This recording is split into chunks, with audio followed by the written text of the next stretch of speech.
So it is my absolute privilege to introduce a friend of mine, Sarah Beeson. Hey, Sarah. I think you're on mute. How are you? So good. How are you doing? Doing Thanks great. for Excited joining to be us here. on a good. Thanks for joining us on a Saturday. Sarah oversees a little bit of background about Sarah, and Sarah, you can add whatever you want when I'm done. Sarah oversees the operations of Oasis Consulting. They are a women-owned environmental and geotechnical engineering company located in Roswell, Georgia, and she has 3 degrees. Any Yes, more? 3 degrees. 3 degrees So certificate if we're counting. okay. She has an undergrad. So yeah, I know we heard from Amber how she started off as a marketing major. So Sarah started off, I think, in journalism, and then got her MBA, and then just recently, with 2 kids, or maybe a kid and a kid on the way, got her master's degree in environmental management. So we are so happy to have her here today, and please join me in welcoming Sarah to our program.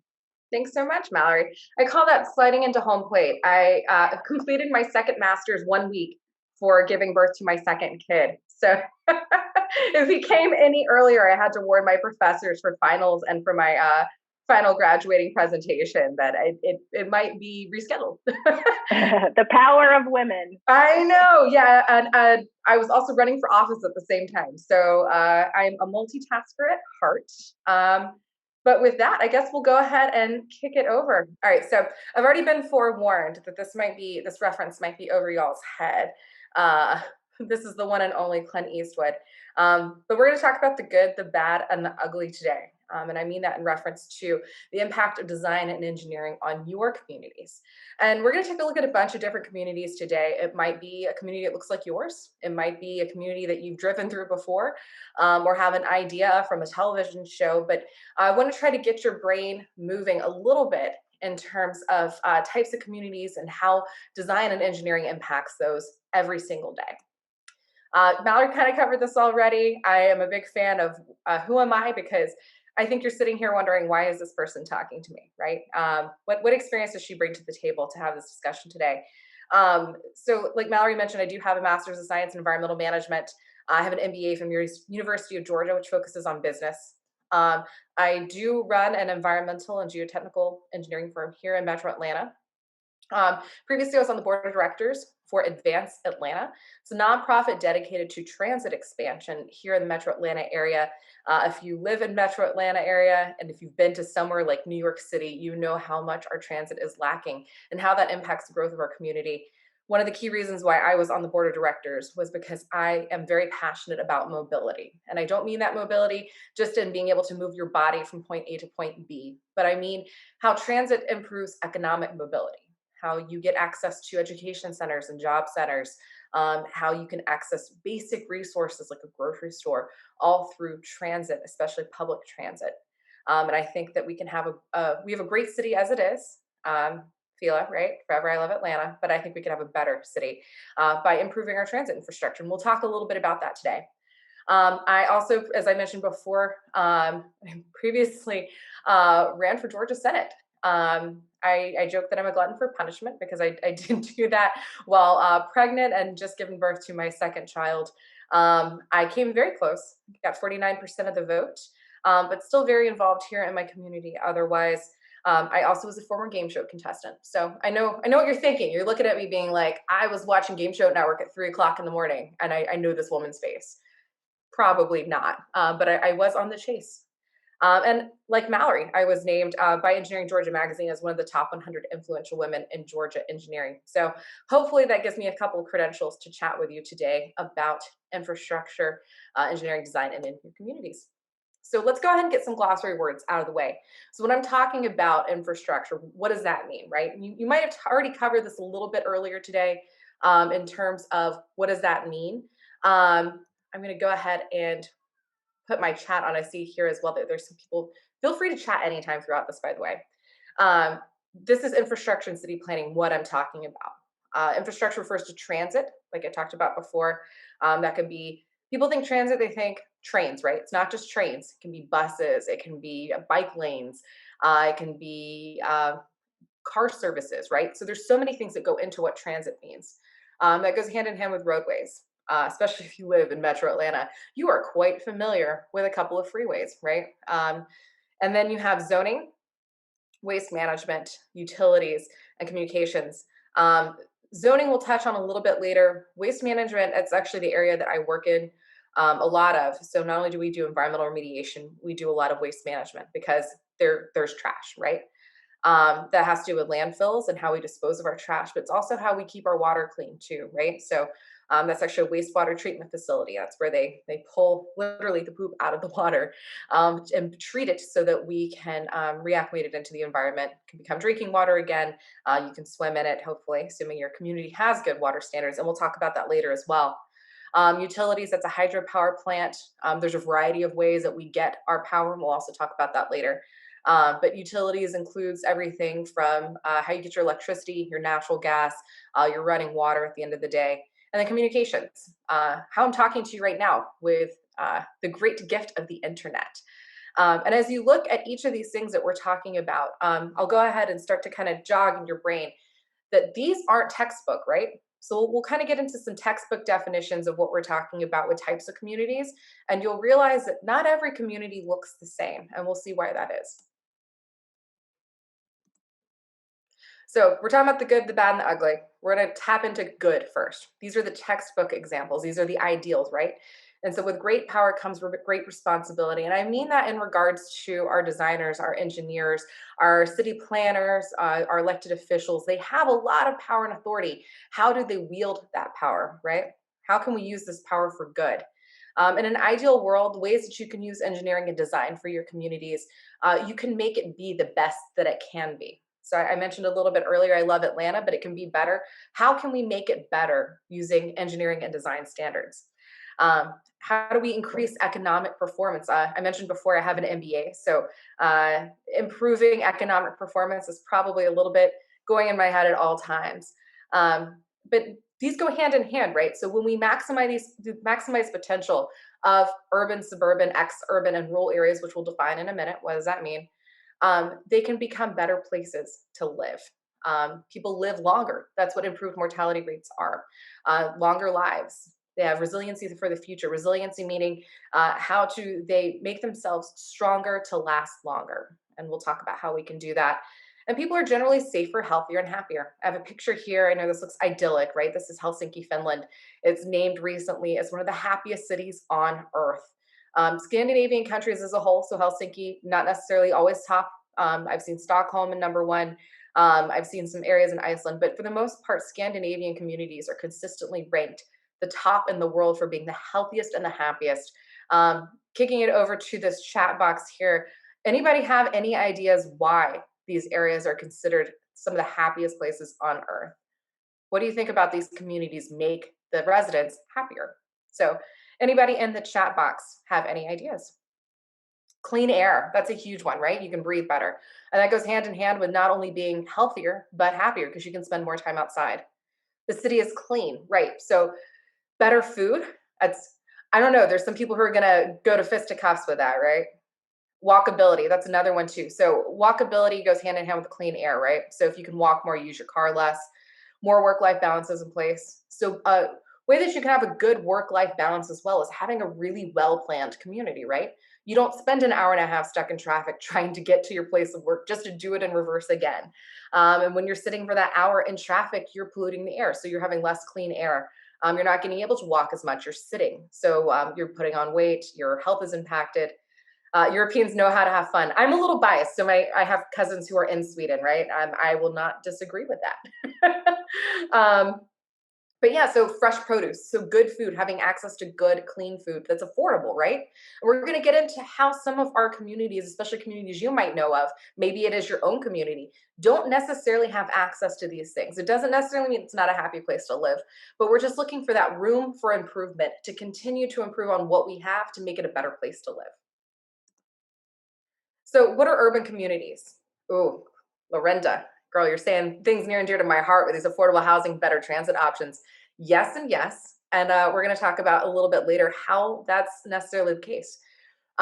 So urban communities, you have 4.2 billion people right now on this planet that live in an urban area that's a large city. And it's only going to get more cramped. Um, Currently, we have an urbanization trend that means more people are moving and living and being born into urban communities.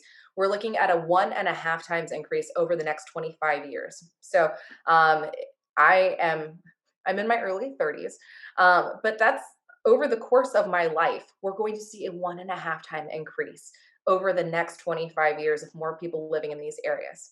So more than 80% of the worldwide GDP, that's gross domestic product, that's the income, the money that we're generating, is generated in these urban communities. So you're thinking, why do cities matter? That's a huge part of our economy is built in urban areas.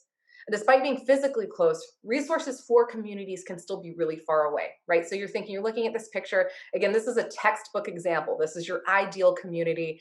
It's on a planned city block. It's easy to navigate. I'm seeing a picture of a train there. I'm seeing wide roadways. I'm seeing sidewalks. They're well lit.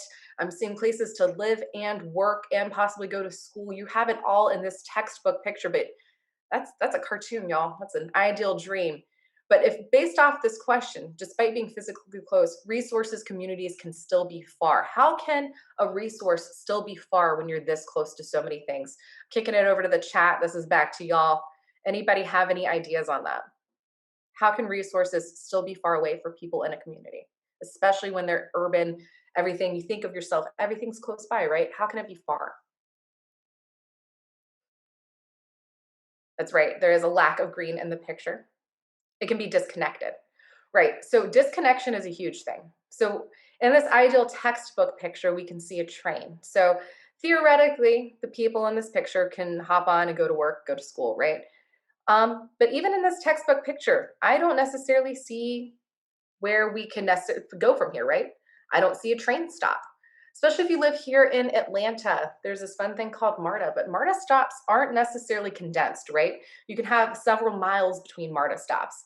Lorinda says companies and restaurants do not buy into urban communities, and sometimes that's the case. Uh, we'll get into a little bit of zoning later about why these restaurants and companies might go to certain spots of an area in a city, but not other parts. Many of our underserved communities are food deserts. Oh, Garfield, you're already just throwing out the lingo, and I'm loving it. We're going to get into food deserts later, but that's right there, the nail on the head. Just because you are in an urban area does not mean you have a grocery store nearby you. Just because you're in an urban area, like Lorinda said, doesn't mean you have work or a company nearby to be able to go get a job at. Gentrification is huge too, Raya. So you have these areas, especially that are historically Black or historically minority areas, where maybe your house was worth $100,000, and then all of a sudden it becomes a hot spot that raises your tax rate. You can't maybe afford your housing anymore, and that affordable housing starts to go away, especially for communities that have been there for a long time. So y'all are already hitting on areas that are within these urban centers that need to be improved, and so we'll talk on those a little bit later. So infrastructure and city planning are crucial to success of urban areas. Why is that? So y'all kind of tapped on it already. If you don't plan for an area that you can have a work-life balance, work or life's going to be a little bit harder. And that goes into why you have happier cities than others, right? You have that easy commute. You can walk to work. You can walk to school. It's safe. It's well lit. You have access to things like broadband internet, right? So that goes into the urban planning that makes your life just a little bit easier, right? It doesn't necessarily mean that life's going to be the worst for you if you don't have access to these things. But when you have things that are a little bit easier, it's less of a tax on a people, right? So we'll tap into that. So we talked about urban communities. What are suburban and ex-urban communities? These are areas just outside of that urban center. So for example, I live in the suburbs. I live in Roswell, which is about 30 minutes outside of downtown Atlanta. If we wanted to go even further out to an ex-urban community, you think of somewhere like Buford, Georgia, where the Mall of Georgia is. So if you live in Atlanta, that gives you kind of a good idea of what I'm talking about. Say you live in the DC area, DC being that urban area, suburban area, you're going more into Alexandria, ex-urban, you're going into Northern Virginia. So these communities are typically centered more on residential versus commercial. So when we talk about zoning a little bit later, all of these areas, zoning hinders on focusing for residential building. Similar components to the urban planning. So you're still going to be thinking of how to zone for building. Zoning is telling somebody what types of buildings can be built there and focusing on which buildings go there. So If you are in a suburban community, a lot of that zoning is going to be residential, and the other approved zoning is going to be based on how is that going to impact those houses, right? Are we going to approve this commercial zoning if it's going to impact the houses next door? Are we going to allow industrial zoning here when we have a large residential area? Probably not. Comparatively, if you look at an urban area, you have to mix that zoning in order to make sure that you're not negatively impacting economic centers, residential areas, and that doesn't always happen. So we'll get into that a little bit later. We're going through the good, the bad, the ugly. We'll hit that in the bad and the ugly next. Housing density is lower. What I mean by that is the lots are going to be bigger. You're less likely to have huge buildings on top of each other for condos or apartments. You're more likely to have front yards and backyards. What are some of the pros and cons of that? Anybody have an idea of housing density being lower than an urban area? What impact does that have on the community? Chat's your time to shine. Let's hit it. What are the pros and cons of housing density and being lower? I'll give you a hint. One of y'all said one of the key phrases earlier, which is affordable housing, right? Less people to pay taxes. So that's a good one, Mallory. Less people to pay taxes means your tax rate's going to be higher, right? But the biggest thing is how affordable it's going to be, because you're paying for not only the house, the larger house, the bigger lot, the yard. You're going to be paying in some cases for homeowners associations. You're having a bigger piece of the pie, and therefore you're going to have to pay for a bigger piece of the pie. When you're looking in an urban area, it's a little easier to kind of manage that property, but at the same time, manage those not only just taxes that come from the government, but taxes in terms of your payment for things, the maintenance of the yard and the house. So it's a little bit more affordable in theory. More density also means more public services and issues of equity. Ugh, Garfield, yes. So that's exactly right. The more density with public services, transit's going to get harder, right? The more you move out from the city, those resources are going to be spread out. If you cannot afford a vehicle, it's going to be very difficult to be able to navigate a suburban community. So there's going to be trade-offs, right? But at the same time, you're going to increase economic disparities with communities. Can someone afford to live in a suburban or exurban area if they don't have access to transit? So these are some of the pros and the cons. The pros being the fact that you will have the ability to spread out a little bit more. You do have the chance to own property. You do have more green space. I know that was one of the criticisms we have with that last picture. We don't have a lot of trees in this textbook example. Suburban areas, you're going to have more parks. You're going to have more of the tree canopy. Air is probably going to be better to breathe because you don't have that density of industrial and cars and all that on top of each other. And suburban communities are growing with their urban counterparts. So there's a misnomer right now that, oh, the suburbs are dying, especially with a generation like mine of people who are younger homeowners or looking to start families.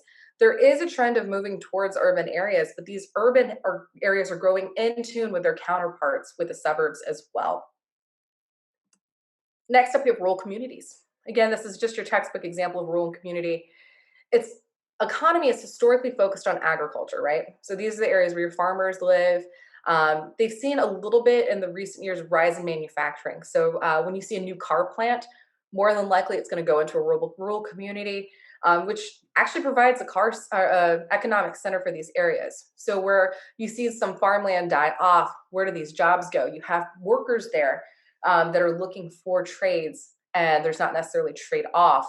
If they can recruit manufacturing to this area, they can have jobs. But at the same time, you're gonna have the environmental trade-off, right? So when we have these manufacturing areas put in place, are they negating their impact on the environment as a whole? A con for that huge, yes. So I'm looking here, you have cons of longer commute to work. That's absolutely true. So the further you get out from these urban areas, remember we're talking about that 80% of the GDP is generated in an urban area. You're more likely to have an office job, right? A job that is an educated job. They're more likely to be in these urban areas. So it's going to be farther for you to have to commute to get into those areas, which is a strain on quality of life. But less population does not need fewer needs, right? So just because you have 800 people in your town versus 800,000 people in your town, you still need access to things like drinking water and basic utilities like electricity, natural gas. Access to things like the internet, which is a huge strain right now. And a lot of our rural communities don't have access to high speed internet because that requires an investment into these areas that hasn't been seen yet. Natural resources are more accessible, but infrastructure can be lacking. So some of the examples of the infrastructure community may need, but accessibility could be limited. Does anybody have any ideas on that one? So I gave you one already with broadband. So we have who is responsible for that infrastructure investment. So that's going to be a mix, right? The infrastructure investment right now that we really need to see, and this is just me putting my advocate hat on, is a huge investment from the federal government, right? So we haven't seen a large investment into our infrastructure in a hot minute, especially from the federal government. And that's something as a country we need to see. But you also have government stakeholders like state governments, local municipalities are going to be investing in this infrastructure for the people. It's where your taxpayer money is going to go. So really it's you. So where do your taxes go? This is some of it. But you'll also see this infrastructure investment from companies, right? So I gave an example earlier of maybe an area that was traditionally farming is beginning to struggle because they've outsourced what their crop normally was. So now what do?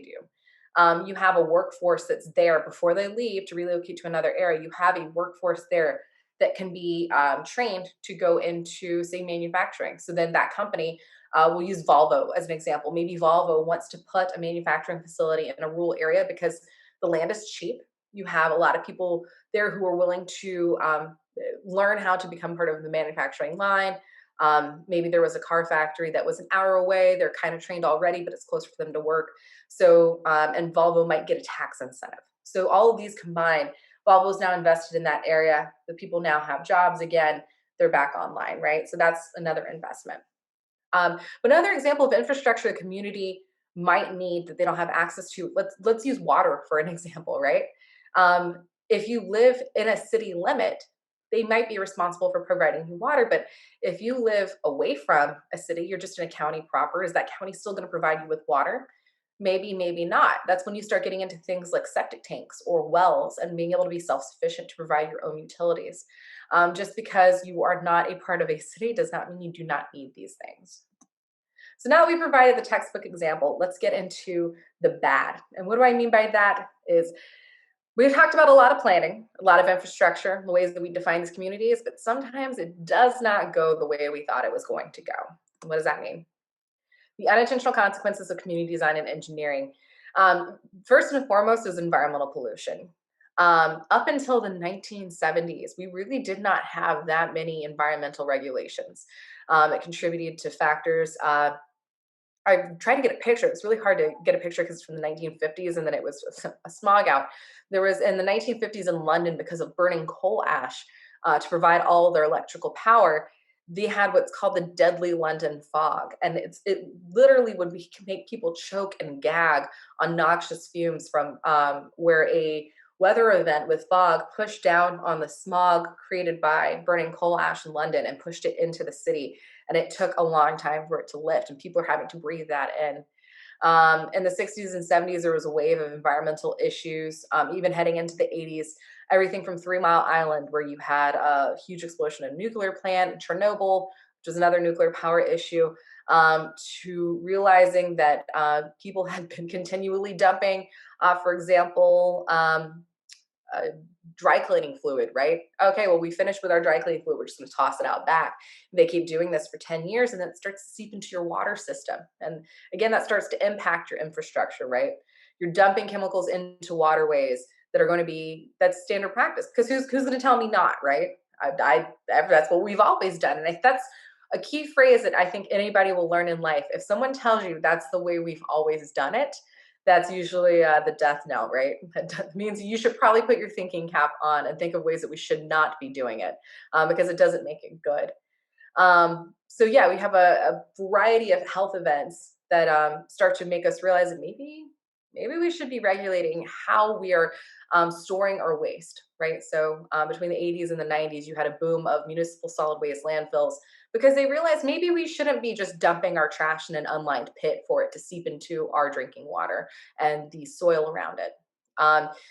You create brownfields programs, which are ways to designate which sites have maybe seen a lot of environmental pollution, a couple decades ago. We need to fix that, right? We need to remove the pollution from this area to make this area, the land, usable. So if someone can either build a business or build a house on it. Long-term health problems from that. So until late 70s as well. The 70s were a wild time, but you could use asbestos and lead-based paint. They begin to realize that maybe these aren't the best building components, but these were unintentional, right? No one was thinking, oh, let's give these children developmental issues from lead-based paint, or let's give you mesothelioma 20 years from now from inhaling asbestos. But asbestos was, to be frank, a good insulation unit for a large building, right? Excuse me. It's less flammable. It held heat. It made a building easy to be cooled off. So why would we not use it? Well, come to find out, it's negative health impacts. Mesothelioma means that you break this asbestos, it turns into a little dust, you breathe it in, and that dust doesn't go anywhere, just sits right in your lungs. Lead-based paint, lead, apparently created developmental issues for children or even for adults. Cognitive abilities were limited. You can get lead poisoning. So thinking of some long-term health issues that come from what we used to do. Also, if anybody has any ideas, feel free to drop them in the chat. It's not all encompassing, right? It'll take me days to go into the ways of the way we used to do things and how it negatively impact us now. Thinking another off the top of my head, the way that we used to build our vehicles, right? So catalytic converters, allowing more smog in the air. And it's not just something that ended in the 70s and 80s, right? So there's a picture right there on the top. That's Shanghai today. Shanghai in China is known for having a lot of air quality issues. I visited China in 2014 and had to wear a mask for the majority of the time I was there because they were giving air quality warnings. That's a sunny day in that picture, and it looks foggy. It's not. That's from the air pollution in the area. Another issue is noise pollution. An example of that is if you're near an industrial facility or you're near a major freeway, it's loud. And areas that are more likely to be impacted are minority communities and historically Black communities because of what we'll get into in a minute with redlining and how they zoned these areas and why zoning is so crucial. But there was a recent study done where they realized that minority communities in Los Angeles, some of the children there between home and school were exposed to an exceedance of noise pollution based what OSHA standards calls a noise hazard. So if you work in a workplace, OSHA, it's the regulatory agency that oversees worker issues, will tell your boss, okay, if your worker is exposed to more than, I think it's 70 decibels a day, they need to wear like hearing protection. So earplugs, they wear earmuffs, something to protect their ears because it's too much noise.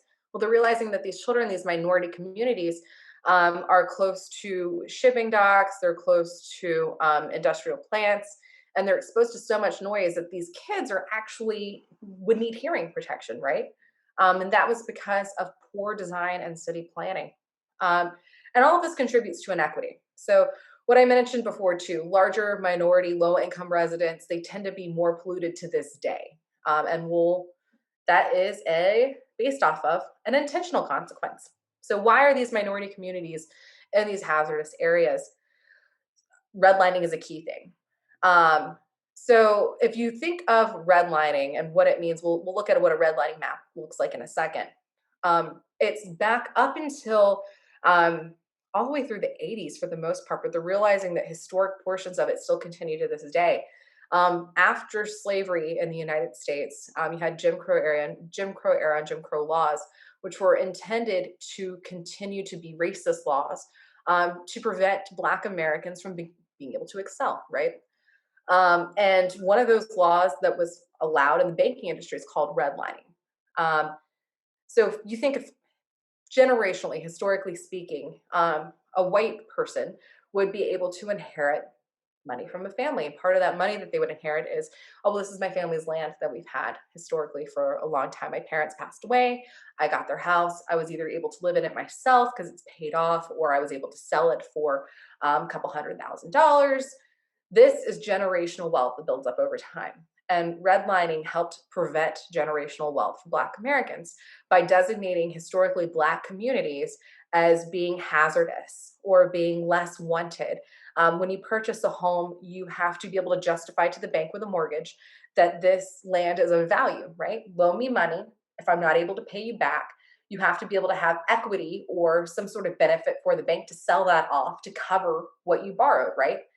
Well, to prevent Black Americans from borrowing money, the areas that they would want to purchase a house in, because it was a historically Black community, was deemed as hazardous. That these people will not be able to provide valuable land. It would be at a cost to the bank. The bank shouldn't invest in these communities, and that necessarily wasn't the case. But redlining also goes hand in hand with segregation.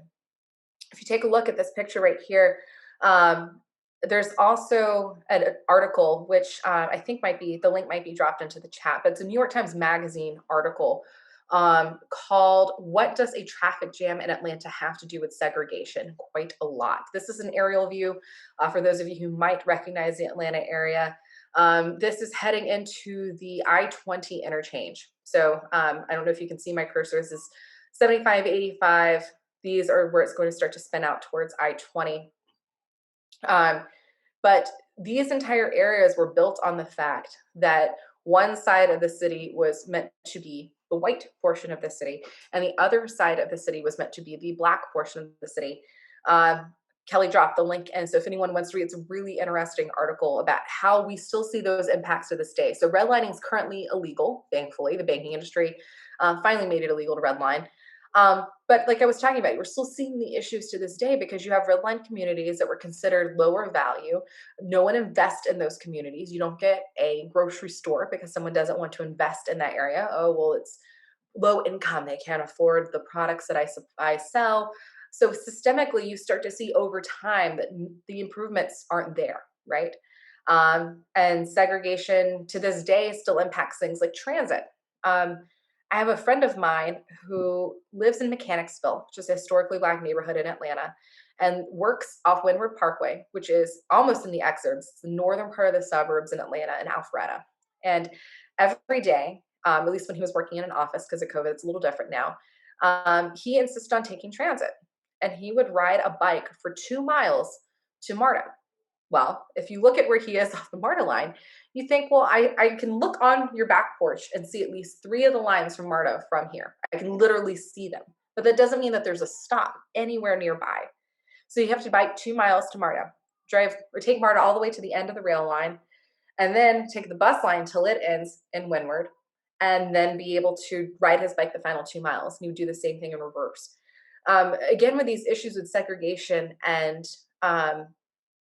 what's essentially racism, you have people say, oh, I don't want the rail line to come through my community because I don't want minorities to be able to access my very pristine white community. Well, that's kind of how we started to see transit planning around the country be impacted negatively because transit saw a boom in the 1960s and 70s. That's when we were starting to see a lot of desegregation. And that was one of the ways that people in power, which were predominantly white, would prevent their area or their city from being able to be desegregated. And then like my friend, he didn't have any transit stops near him because he was in a historically Black community. He intentionally did not build transit stops there in order to appease people who were white people in power. Oh, it's okay. Look, they can't even get on the train anyways. So think of how a lot of decisions that we see now or how a city might be poorly planned now. I know folks are like, God, Atlanta's traffic, or I don't understand. How is it I can't get anywhere? It's not near anything. Go to the bottom line of how that city was planned, and you probably will see some issues having to do with classism and racism that to this day we'll still see an impact. I know they're dropping some sources here in the chat. Color Law from Mallory says an incredible book on history of redlining.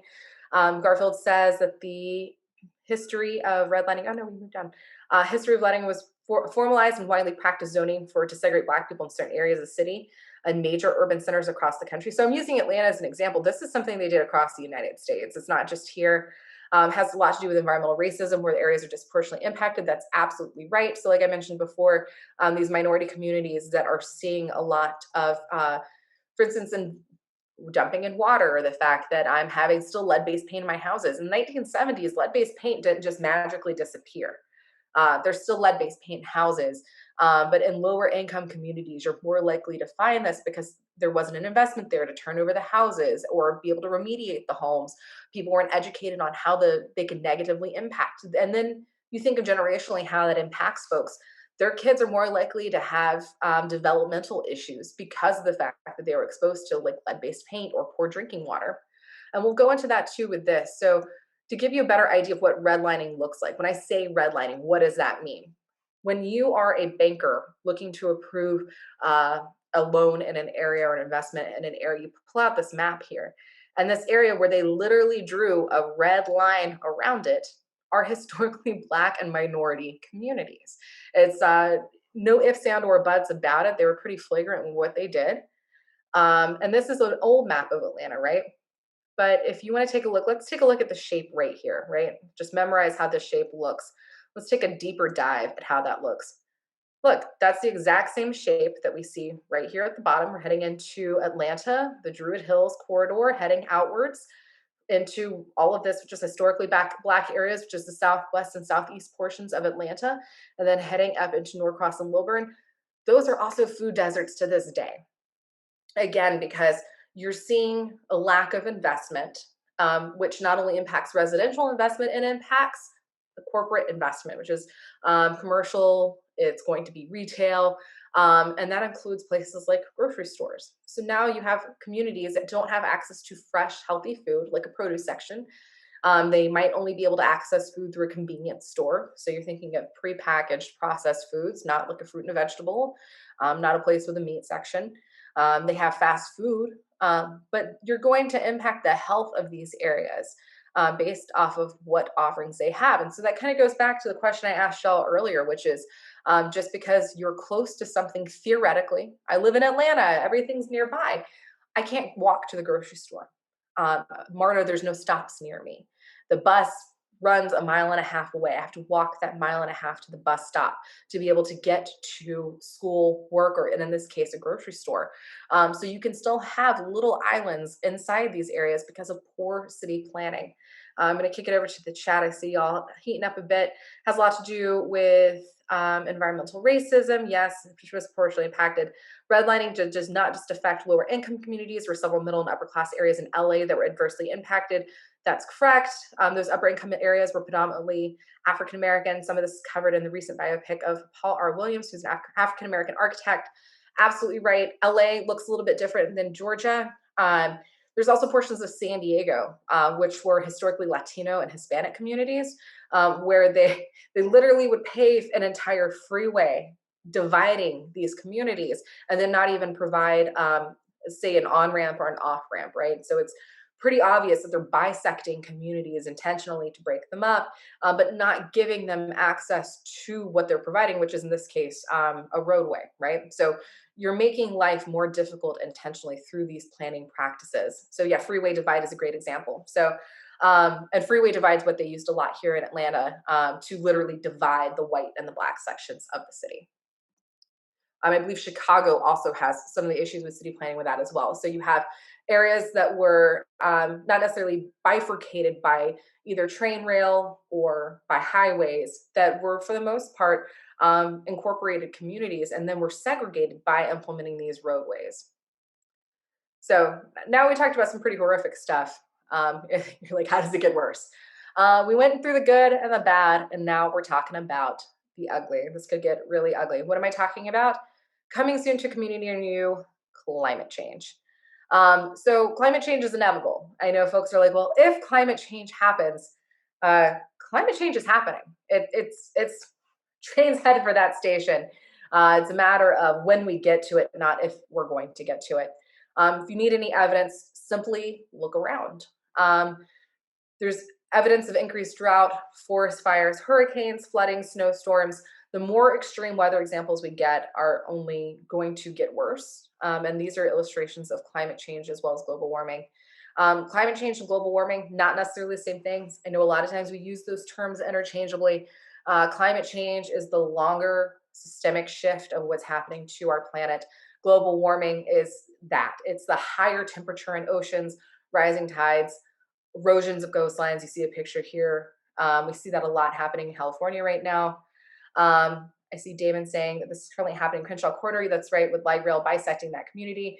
And in San Francisco, they actually have started to remove some of the freeways. That's right, to be able to open up the communities. San Francisco had a large issue with a lot of racial divide. There's a movie, I believe it's on Netflix, called The Last Black Man in San Francisco, which I would highly recommend watching. Again, it goes into that generational wealth topic that I talked about before. Damon also said in more affluent communities, the light was not on. Grade or ground was either placed underground or above ground. So talking about light rail, that's right. So it was placed underground because then you have free flow of communities, right? We can build on top of that ground. We can be able to not get bifurcated communities. We don't have noise pollution. My child doesn't have to worry about playing on outside at recess and having to hear the train go by. But the trick to that is you can afford it, right? Be able to run a rail underground is super expensive. It's not something that's easily done. In those situations too, you kick it to the municipality, an area, the city that's going to be a little more affluent. They'll say, oh, it's okay. It'll bring more investment in the community. It's going to be worth our while to run the rail underground. In the areas where we don't see investment because of going back to redlining, going back to the fact that you have a large disparity between income, they're more likely to do it the cheaper way in those areas. And like I said, it's not only does it cost money to run that rail, it costs money to put in a station. So it's going to be much cheaper to just not provide the lower income communities with a rail station as opposed to being able to make it workable for all. Damon says in other cases, light rail was completely overruled, which is the Georgetown area of Washington, D.C. Also, big hit in Georgetown, super affluent. So light rail was completely overruled in Georgetown. I lived in D.C. for about a year. That kind of goes hand in hand with, for those of you who are in Atlanta, the MARTA argument, which is, oh, I don't want to be able to have lower income folks access my highly affluent neighborhood. The argument that I think a lot of people pose in juxtaposition is I've never seen somebody carrying a television onto the rail line. It does not, there's actually been no correlation with increased crime with improving transit options in a community. Coincidentally, it actually makes your real estate improve to be able to access things like rail. You'll also see the fact that we're going back to that corporate investment, right? That commercial investment here in Atlanta. BMW just put in, Mercedes put in a large headquartered facility here in Atlanta. If anybody wants to take a guess where they put it right next to a rail stop off Sandy Springs MARTA. So if it's a car company, theoretically you don't need rail, but it improves the quality of life of those who want to work for them. It helps them recruit more employees who are educated. So it goes to show that rail is also intuitive with, and transit access is intuitive with investment. The exact argument in Georgetown, the community now regrets the decision due to lack of access to public transportation, which is absolutely true. Again, I lived in DC for a while. I worked for the Human Rights Campaign, which is a nonprofit advocacy group for LGBTQ Americans. And I lived in Cleveland Park, so I relied on rail. As someone who was born and raised in Georgia, it was a novel idea to take transit every day to work, which is actually part of the reason I became so passionate about transit when I moved back home here to Georgia. Because I saw how great of an impact it could have on a community as well. And Georgetown is one of those areas where they tried to put a Band-Aid fix on it. They added a circulator, which is a bus that literally just does a loop from the rail line through Georgetown and back again, but it does not connect into the larger bus services. So they're trying to rechange those bus routes now to walk that back. Oh, cool. Damon also used to live in DC. Damon, what part of DC were you in? If you're comfortable talking about that. I used to live over by Howard University, graduate of Howard University, along with cool. Garfield and a few other panelists. That's awesome. Yep. So Southwest DC, over Rhea's by also Waterfront. Say it again. I said Rhea's also from DC, she said. Yeah. So Southwest DC and Northwest DC. Okay. Yep. So this strikes a chord on a number of different fronts, given the fact that you've mentioned, bifurcation of communities and how public transportation access, then impacts how communities live, thrive, and operate. Yeah. So when I lived in DC for a year too, I thought it was a big cultural difference in how the word gentrification was used. Because coming from Atlanta, when we talk about gentrification, you talk about the eradication of a historically Black community. And in this case, a lot of times white people relocating into that community. You build a house that's 5 times the cost of other homes there. It drives up the tax rate, drives up the value of the homes. It's hard for people to continue affordability for that area. And in turn, you drive out who was historically in that area. Comparatively, in DC, you have areas like Navy Yard, Southwest DC, even U Street Corridor, which is right near Howard University. Folks, I did my Girl Scout Gold Award on gentrification DC. See, that's the thing. Like DC, I thought it was very odd to me when you would go to tour an apartment building, like, oh, it's okay, it's gentrifying, and I was like, why are you using that word as if it's a good thing? It seemed to be embraced more there in a way that it was, no, it's okay. We're up and coming. It's an up and coming area. It's a gentrifying area. And I know that at least with here in Atlanta, it puts a magnifying glass, at least to me, on eradication of historical communities, only adding on or piling on to that disparity in incomes. Did you kind of feel the same way when you lived there? Yeah, I was actually going to comment that it feels like here it's certainly more of a 4-letter word, gentrification. Yeah.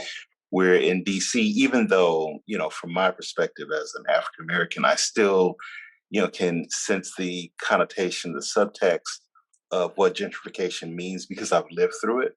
Right. Lived in the not far from the U Street corridor, which was blighted for a number of years after the riots due to the assassination of Martin Luther King Jr. That area didn't thrive for a number of years. Shortly after I started at Howard University, but because gentrification was used to bring back businesses, it had kind of maybe even double entendre, a duality to the meaning, because it meant that businesses were coming back. It meant that there would be more vibrancy to a given area that was noted as having been or in the process of being gentrified or regentrification for any given area. So, I kind of see both sides of the argument for DC, but here it certainly is a lot more pointed. Right. In Atlanta, where I am now, gentrification is actually a 4-letter word. Yeah. No, absolutely. Yeah. So yeah, I really appreciate your presentation and you highlighting a lot of these different perspectives and even the nuances. Right. So I mean, and to kind of go what you're saying too. So gentrification is not always a bad thing. We'll use going back to DC as an example. Navy Yard is a really good example of an area that was blighted for a long time, and it was not only a low income community, it was an area that had a lot of industrial development. And to talk back to that kind of how design can make better improvements for an area, that's actually where the Nats play, the Nationals, which is their Major League Baseball team, plays right now. And to go into some of the city planning components of how do we mitigate not driving out the businesses or the people who already live there. One of the concerns that they have for the area is parking is going to be a nightmare, because you'll have people who drive across town. They drive in from Virginia or Maryland to be able to go to see a baseball game. They're not sticking around for 30 minutes or 15-minute parking like they would to go, say, to the dry cleaners that have been on that corner that whole time. They're going to be staying for 3 or 4 hours. And this is when I'm coming home from work. Where am I going to go? And so they actually they created the parking garage. They attached DC Metro, which is their train service, their public rail system, into the facility, which is going to be easier to navigate. As someone who lives in Georgia, I'm like, what? Connecting your public transit system into your sports facilities. What a novel concept. I say that I'm very facetious about Truist Park, which is formerly SunTrust Park. So you have that component to it. But then at the same time, that's your incentive, right? But we need to add an additional carrot, right? We have to plan for psychologically what people are going to do. You're still going to have someone be like, well, I could just drive. I drove to work today. Why would I take the train when I can just relocate my car to the street parking? Well, they actually made street parking. It would be free if it was under 15 minutes, which still provides someone like, again, that dry cleaners. I'm running into the dry cleaners. I'm going to go stop into this place and pick up my Chinese takeout order. This restaurants and the businesses that were already there are going to gain that benefit because you're not dinging them. You're not costing them to drive their car there. But however, what about if they stay for 3 hours? Well, then parking is going to cost $20 a pop if you stay at that same parking meter. So you're incentivizing them to use the infrastructure options that you put in place. But if you're staying less than that, say if you're running to a restaurant, you're still incentivizing them to come there, right? So you're not negating the decisions that were already in place. I got my 15-minute warning. I'll pick up the pace. All right, so climate change. I think that was a helpful discussion though, but also climate change is happening. If you need evidence to look around, global warming, higher temperature oceans, rising tides, erosion of coastline. Another thing with global warming that people don't think about, you've actually seen a rise in the brain-eating amoebas, right? What does that mean? We used to swim in lakes all the time when I was a kid. I never heard of a brain-eating amoeba. By raising the temperature of water, even by a couple of degrees, you're creating an environment to allow things that we've never had to contend with during our lifetimes, like certain bacteria, certain viruses, to be able to thrive. And this is just ways that we're going to be seeing over the next several generations. It's not going to go away. How do we slow that down?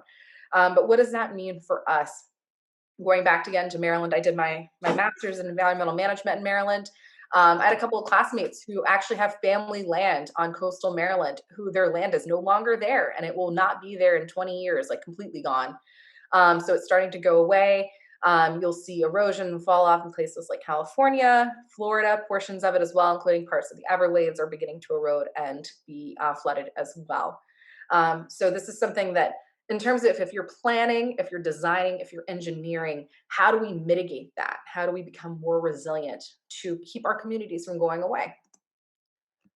Environmental justice is a key component of that. All the issues that we've talked about today, the good, the bad, and the ugly, come back to this component of environmental justice. I'll give you the EPA's definition. Environmental justice is a fair treatment and meaningful involvement of all people, regardless of race, color, national origin, or income, with respect to the development, implementation, and enforcement of environmental laws, regulations, and policy. This goal will be achieved when everyone enjoys the same degree of protection from environmental and health hazards, equal access to the decision-making process, and have a healthy environment in which to live, learn, and work. So environmental justice is being able to work toward that point. They do it in various ways, but since the 80s, there have been a shift towards community involvement to promote equity, improve living conditions, enact regulations, and address racial disparities to protect life. I think with the civil rights movement, you saw that, okay, there's disparities, there's inequities, there's injustice. That's the tip of the iceberg, right? But when we drill down, how are these communities still impacted? Just some of the example pictures onto the side. The top one are people protesting the Keystone XL pipeline, especially running through native lands, how those are negatively going to impact communities, not only by digging up ancestral land, ancestral burial land, the fact that the method of running that Keystone pipeline is significantly more environmentally dirty than other methods. But they're running it through Native American land, right? So if these are areas that otherwise aren't as known as being having large lobbyists, or you think they're not as vocal, they are. Now you have a method to providing a mouthpiece for these groups. That second picture there is actually an environmental justice day at the Georgia Capitol. So you can join lobby days. It's a little harder now because of COVID. Hopefully, knock on wood, as things start to get back to normal, you can still lobby your lawmakers, but you can do it virtually now, right? So as you start to see, for example, there's an environmental justice bill in Georgia right now related to sterogenics, and the fact that they realized that there was very few statewide regulations and EPA regulations related to a certain gas that's being issued at 2 plants here in Georgia, one in Conyers, one in Smyrna, that are right next to minority communities, and the fact that we have higher instances of cancer in those areas. But there's a pending bill right now, right? So you can still call your lawmakers and tell them to pass this bill. How do we use the good in order to solve the bad and the ugly problems that we discussed? And what I mean by that is, this is a way of getting involved. This is a way of bringing issues to light with environmental justice, but how do we solve these issues long terms? How do we solve them? This is where you come in. I actually included, this is an old picture of me. I'm doing a community cleanup, right? So you can do that right now. You can start getting friends together. This is before COVID, so I would suggest socially distancing and wearing a mask when you do it. But you'll actually realize that minority communities are also where people tend to dump things, right? So tires, oh, no one will see anything, right? There's no cops sitting here. No one will catch me dumping my mattress. You can also educate areas of why we don't dump. Garfield says addressing environmental justice issues are a great way for architects entering environmental impact our communities. Those are some long-term ways, right? So here's just some ways that you can actually make a career of solving these issues, whether it's a civil or environmental engineer who civil is going to be planning for the building of it. The environmental engineer can help with the remediation of it, right? So we found out that they've been dumping for a long time. Now they're in the brownfields program. How do we clean up that land so that we can invest in that historically Black community? You can be a city planner. How do we begin to not bifurcate areas, or how do we desegregate an area based off of how it was originally planned? As a developer, how do we invest in these areas to be able to reinvigorate the market, to be able to bring money into an area? Scientists with public health, biology, and ecology, being able to educate communities through public health, biology, and ecology. You can see the long-term impacts that we're having on the flora and the fauna for the area, especially with climate change. You can just invent something, right? If you see a problem, right? That's a key thing for all inventors. I know it seems a little flip, but Sarah Blakely, who created Spanx, she's one of very few self-made women billionaires. She said, all I did was I took a problem and I solved it. And that's really the key for anybody who's an inventor. And sustainable options. How do we use fewer resources to be able to do the same thing? That's sustainability, right? Advocacy and nonprofit. Example at the bottom, that's Kristen Jeffers. She's called the Black Urbanist. She realized how few Black people, especially Black women, are involved in urban planning. And because you don't have representation or diversity or a voice for these communities, that's how we continue to keep these same negative trends going. And that's something that she wanted to buck. She's now a published author. She's a public speaker, and she runs the Black Urbanist.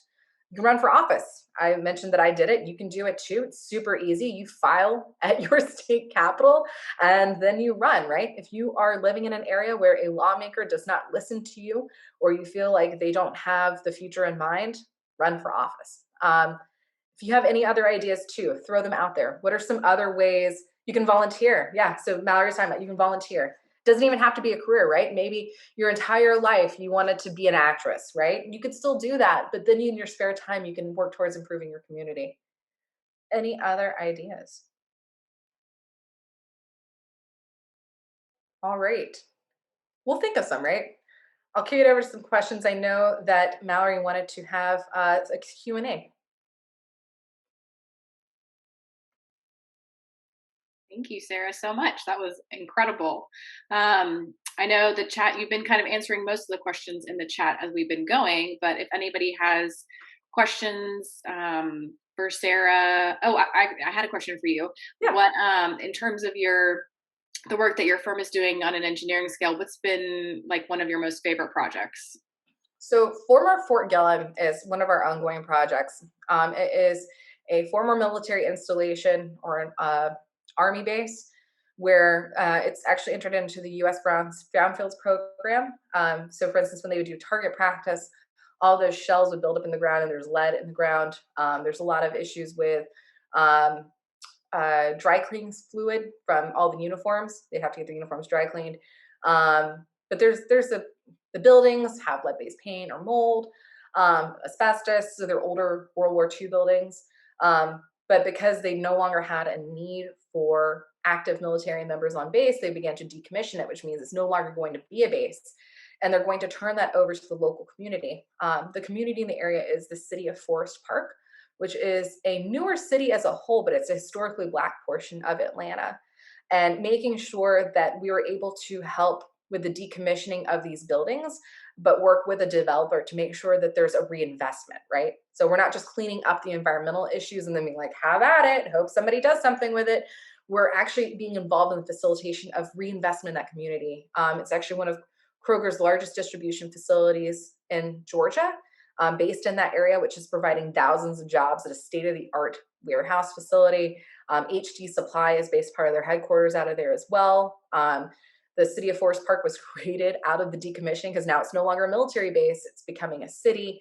And you actually have a lot of Black leaders in the area. So it's not just, you're taking it away from an area, you're actually honoring the history of that area and making sure that there's sound investment economically, that it's clean environmentally, and really creating a pathway for the future of residents in that area who've called that area home for generations.